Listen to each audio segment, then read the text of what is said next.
Hey everybody, Under here, and episode 97, along with the Tournament of Power, have finally arrived. Now, disclaimer, you might hear explosions in the background. That was one there, kind of soft, don't know if you heard it. They're fireworks, it is July 1st, but I do not live in Canada, which is Canada Day, which would make sense. No, these are people who are firing off fireworks 3 days prior to Independence Day, the 4th of July. I don't know why they're inclined to do this, but it's obnoxious. So, try to ignore that. Pretend they're explosions from the Tournament of Power, because there were a ton of explosions from the Tournament of Power. It got kicked off with a bunch of people shooting key blasts at one another, and the entire stage lit up like the 4th of July. Which I remind you is 3 days from now, not right now. My neighbors are horrible people. I'm kidding. There's so much sound around here. Off track, getting back on. Universe 7 actually looked like they were going to stick with the plan. In fact, they were one of the last people to engage. And I believe someone was actually eliminated. The first person was eliminated before Universe 7 even engaged anybody. I could be wrong, but it was pretty bang bang. That said, fast forward to the end of the tournament. 1 minute passed. This episode encompassed 1 minute of the Tournament of Power. Assuming that it continues at this rate, we got about 3 seasons of this. I'm kidding, of course, but geez. Not much has happened, but at the same time, 2 people got eliminated. The fairy girl from, I think, Universe 10, don't quote me on that, I don't know the universe numbers very well. She was eliminated, and, funny, she could actually fly natively. Yeah, she forgot to fly in the moment. And it was Basil that took her out. It was pretty good seeing these quote-unquote scrubs, because let's be honest, they threw them up. They said they're from the weakest universe, and they got beaten by Universe 7, mostly. And they come back, and they're doing stuff. They're actually some of the most prominently shown figures in this episode. And I'll get back to them a little bit now. I mean, a little bit. I don't remember all the names. I mean, Basil, I remember him because he came up multiple times in the episode. They're all named after, like, Garlic Jr.'s men. It doesn't matter. I don't care. Getting back to Universe 7, like I should. They actually looked like they were going to stick to the plan. Gohan, much to his dismay, his father, with the attention span of a gnat, was like, "Ooh, strong guy!" and goes running out to fight Toppo. Vegeta sees this, he's like, well, whatever. I think it was actually Android 17 was the first to notice Goku break rank and decided to do it himself. And then, so went 18 and Vegeta. Yeah, 18 left Krillin behind. Loved it.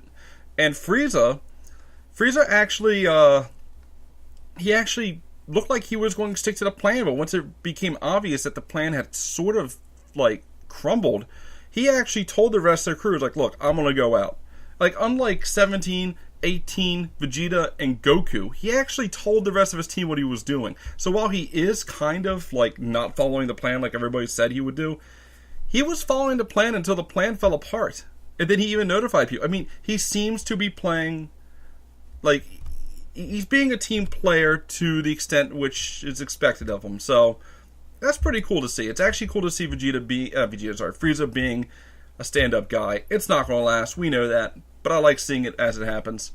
Vegeta was shown fighting, 18 was shown fighting one of the Pride Troopers, the female Pride Trooper, and 19 deflecting blasts.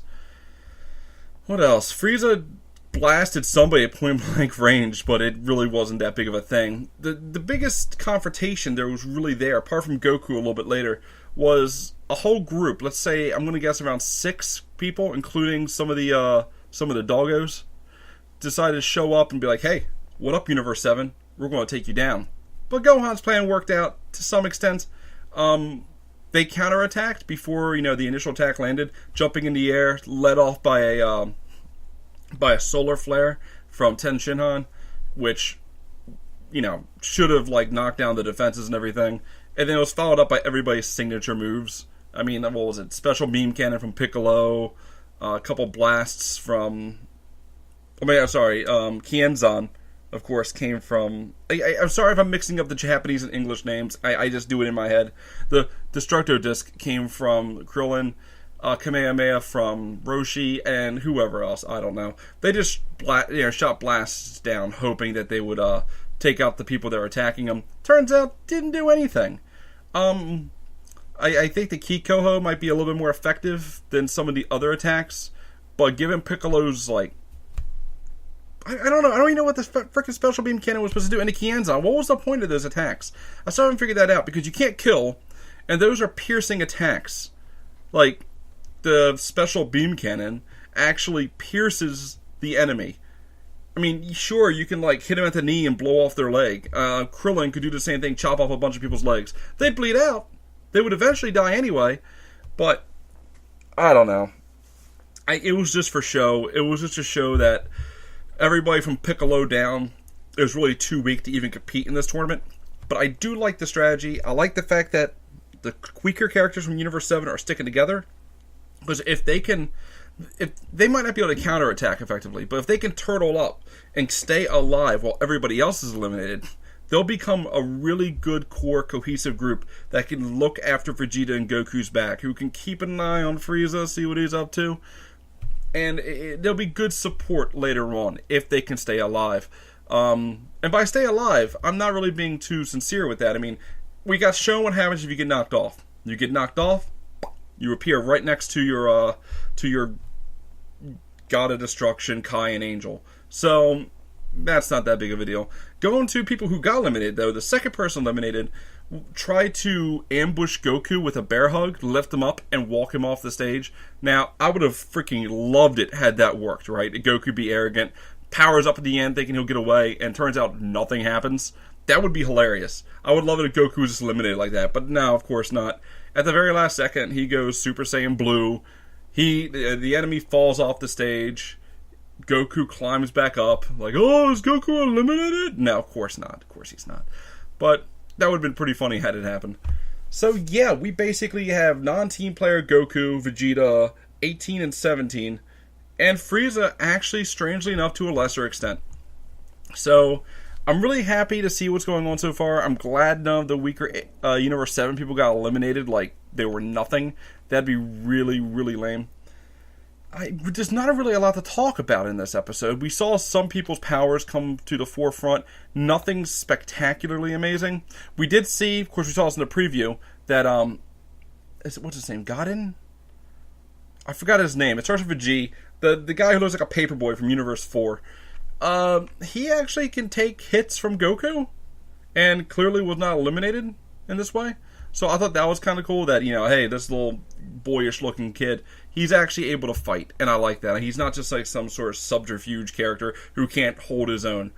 And speaking of which, his universe, with Pikachu at the forefront, turns out that the whole cat and mouse thing between Beerus and him is actually a thing. Beerus just doesn't get along with him, and my guess is that he usually loses out to him because he refused to even engage him in verbal combat. So I thought that was kind of funny. We'll like to see where this goes. And one more thing I want to talk about. I usually don't focus too much on the preview, but not a whole lot happened in the episode. I mean, a lot happened, but not a lot that, after this arc's over, you're not going to go back and explain this to your friends. Like, oh, this happened and this happened. These were a lot of really inconsequential things that really didn't make much of an impact. So I'm just going to kind of brush over a lot of it. But the preview for episode 98 did show one thing. A nearly frame-by-frame fight between Goku and the leader of the Puppy Dog Gang. And quite honestly, that's kind of cool. Because we saw other fights in that outro. In the in the opening. Vegeta versus one of the pop star girls after they transform. We saw that already, and that kind of probably means it's going to happen.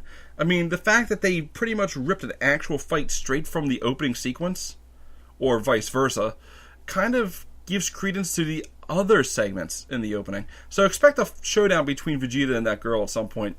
But honestly, we didn't see much of anything. We still don't know what the other Universe 4 people are. In fact, now that I think about it, yeah. The second guy who got eliminated was from Universe 4. Yeah. And the first one was from Universe 10. Alright. Yeah, because I remember that now, because when you look at the, what do they call them? God tablets? They're basically iPads that the Xenosamas were playing on. And they just looked at it, and, you could see all the fighters from each universe, and push the button to gray them out. You're eliminated. And in Universe 4, we see that, the two people we don't really know anything about, They're not even shown. It's as though they don't exist. But Ten Shinhan did confirm in the previous episode that they do exist and that they are there. So I'm still going to back my prediction that Ten Shinhan's use in this tournament is going to be something of a counter to Universe 4 to stop whatever Universe 4's plans are. Because let's be completely honest here. At the end of the day, what Dragon Ball Z now is about is power. It's about strength, about two strong people fighting each other. Dragon Ball, not as much. Dragon Ball Z, definitely. And Dragon Ball Super, while taking some things from the original Dragon Ball, is definitely loving the big fights. So there's no way Universe 4, that's all about subtlety and camouflage and sneakiness, there's no way they're going to be the primary threat in this tournament. So I feel like the first act against Universe 7, Universe 7 is going to be against from Universe 4. And I think that's going to both lead to Ten Shinhan doing something really good, and then probably being eliminated. But, yeah, I also think, though, now that I think about it, I don't know if characters like Ten Shinhan and Piccolo are going to get eliminated super quickly. Because I imagine they're going to do a lot of cutaways. Because right now there's a lot of cutaways. Oh, Universe 7, but let's watch all these other universes fight. That's a good tactic until these people start getting eliminated. At that point, you're going to have to start cutting away to people in the stands. And you put Ten Shinhan and Piccolo next to the Supreme Kai and Whis and Beerus, there's not going to be any conversation. There's two people who will stay quiet the whole time. It won't give anything to cut away to. But if you put somebody like Vegeta or Krillin or Goku or Gohan or Frieza, somebody who can just be a snarky little punk, that's pretty good, honestly. I mean, I think they're going to at least put one of those characters there pretty early. My guess, I don't know. I honestly don't know. I don't think they want to eliminate Vegeta too quick. Vegeta's like one of those people who has a really good arc going into this. I'm not even going to make any guesses. I still think it's going to be one of the weaker characters. It could be Roshi. It could be Ten Shinhan still. Piccolo. I really don't know. But since we know they don't die, it could be anybody. It doesn't make a difference. So yeah. The outro did give us a little bit of hints of what's going to actually be happening. So I'm kind of cool on that. So guys, again, another ramble session's come to a close. This one was shorter than last week's. Thank goodness it was longer than the actual episode. But yeah, a lot of stuff happened, but at the same time, nothing really noteworthy to speak about happened. We learned about some characters. Prediction about Kale being a little weak. Pretty much accurate. So, weak to start off with, right? I mean, the girl's got power hidden inside her. She's just scared to let it out. Or she's not confident she even knows how. Which is fair enough. I mean, I imagine Caulifla just threw her into this without her say-so or anything, so... Guys, I'm rambling again. These reviews are just me rambling, isn't it? Maybe I should script them out, but I did a Twitter poll. You guys said, hey, get them out as soon as possible. And so that's what I'm doing. So yeah, this is me getting it out as soon as possible. I hope you like it. Thank you guys for watching. I'll have another discussion video going out this week. Maybe two, because I had like a second one pop up that I feel was like important to get out there. So... let's just see if they happen. I'll see you guys then. Explosion's still happening. Can't do anything about it. I'll catch you all later.